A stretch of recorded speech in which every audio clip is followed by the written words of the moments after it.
it feels really scary to not know what I want to do anymore. How long have you been in the not knowing? For like a year. What's the benefit of not knowing? What's the benefit of not knowing? I mean, it provides opportunity and spaciousness, and like I know these things cognitively, like it can be helpful and I can expand. But then there's this other part that keeps pulling me back to, you've invested so much into this. This is who you are. This is everybody knows you as a child grief person. So what do you fear would happen if you stepped away from that? Like a part of my identity would collapse. This is why not identifying with anything that we do or not identifying with any belief is so helpful, because it's easier to change. When identity is wrapped around it, there's a lot more gook stuck. And so the fact that you can see what you're identifying with tells me that you're not it. So I would really question that has been your identity, that is who you've been. It's scary for the ego to let go into nothing. You can create, the two options. I'll always give the egoic option and the awakening option. The egoic option is to create a new identity that gets you excited, that gets you happy and feeling safe to step into what's next. And the awakening option is just to question all identity. Who am I? Who do I take myself to be? Yeah. And how I've identified as my career. Yeah. See, I tried the ego thing first for about a year. Yeah. Well, I'm going to do this, and I got another certification after I finished my PhD. Like, why not? Like, it's all fake money, whatever. It's all student loans, so go get another. Go call yourself this. And I really embodied it, and I did this when I first found you. I'm like, oh yeah, she can only be like this health coach. It's going to be awesome. Yeah. No. And so, I moved across the country, had this whole new space where I'm not connected with people, I don't know people, and when people say, what do you do? Yes. I freeze. Because I don't know what I do anymore. Right, and the deeper thing is we don't know who we are anymore. Yeah. That's the real crux of it. Yeah. And when you don't think about not knowing who you are or what you do, and you live into the experience of not knowing, it's actually liberating. Any definition confines you is limiting. So the idea of I don't know who I am or I don't know what I do is the ego freaks out. It's like, hi, nice to meet you. I don't know who I am. And you freak out. I went through that. Yes, I tripped, like when I was going through grad school as well, or before that. And then but in the lived experience in your body of the not know mind, it's freedom. It's who has a reference point for this? Who knows this to be true? Yeah.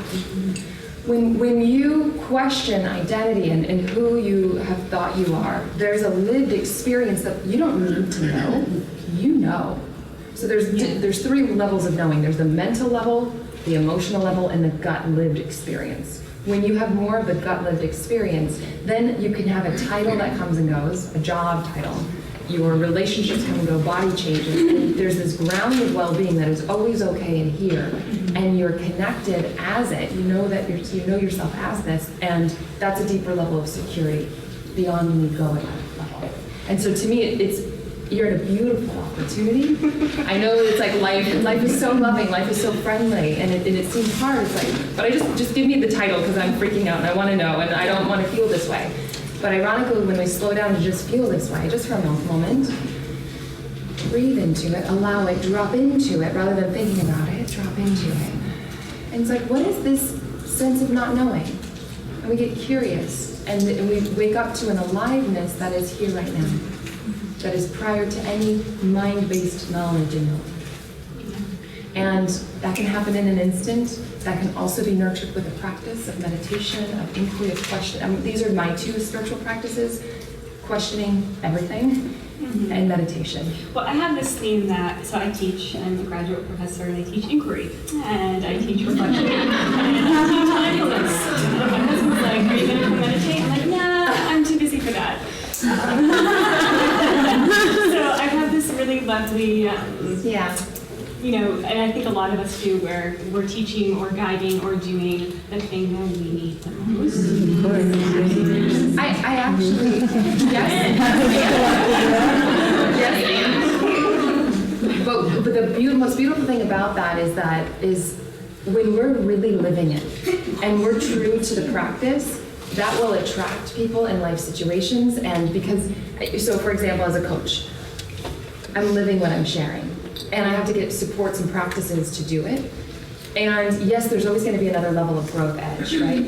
And when it's integrated in us, then, and some client comes and brings forward something that we're working through, it gives me more motivation to stay on top of my game so that I can serve them more. Do you know? So I love your sincerity and your humor and your honesty about where you're at, and it makes perfect sense that the ego's not going to want to do the very thing that would be most helpful for you, the truth of you. Yeah. And so what supports do you need to break that habit? That's a good question. Right, because it's always excuses, and Yes. and for me, what came up a lot yesterday was my health. So I have chronic health challenges that really do limit my ability to do certain things, and that becomes the fun story. So to me, that means there's more value about finding a way to be successful and stay true to your vision without burning out and without the old ways of working hard, the masculine approach to things. So then it's like, okay, you just have to ask yourself different questions then. What's the most elegant, simple way I can step into this? And you start from that question, and you don't have to go through all the ways that you've, from your small perspective, seen how to do it. You open a bigger question, and then people come into your life that can show you or that are living a different way. Mm-hmm. And I think there's a part that I just need to do it. It really is. But why haven't you? Why haven't I? Because it's great, and I love that you guys are here, and it's great to be like, just do it, and we're going to get into that, because yes, just do it, but to stay consistent is the thing that I don't have for you guys at this moment. It's like, how do you stay consistent with these practices so they become new ways of being? They're reprogrammed rather than just a motivational weekend. Like, we're diving into the strategy this afternoon, we're doing the inner work, and there's mastery around that, where you don't get caught on certain things, right, internally, mentally, or emotionally. But then it's like, yeah, just do it, sounds great, but why don't we? Yeah. And so that's the real question of like, okay, what supports do I need? I know for me, having community not only makes it more fun, but it's like helping peer pressure to stay true to the vision that I'm saying yes to. Having supports, thinking of it in advance, and I'll share with you guys in a little bit what I find to be most helpful for graceful change so that you can make sure to have them in your life. But really getting practical and specific to make sure that the ego's going to trick you. It's going to come up to try and create resistance. How do you overcome that and sustain it so it's a new plateau for yourself? Mm-hmm. Mm-hmm. Knowing yourself what feels like the next most intelligent thing you can do.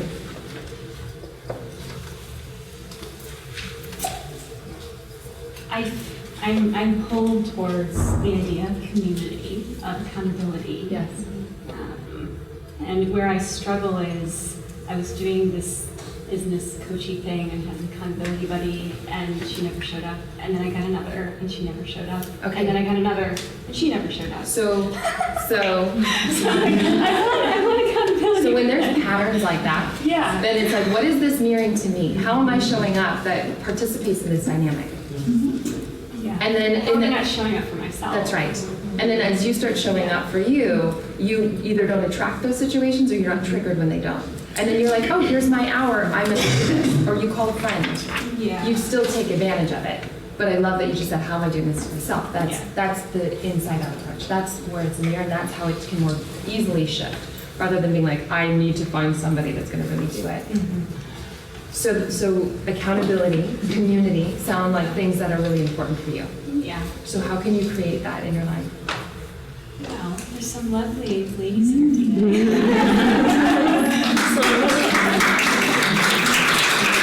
That's what immediately I'm drawn to, is that we're all here in this space, and when technology works, it's a lovely thing to connect with people. So before the end of the day, I will make sure to have people raise their hand and create community for people, and we also have the Facebook community, so that you guys can make sure to have that, and to call each other forward into it. And I'll also share about a program that I'm up to in case it inspires you. But this way you guys can have something to walk away with either way, okay? So make sure you have that. Thank you. So good.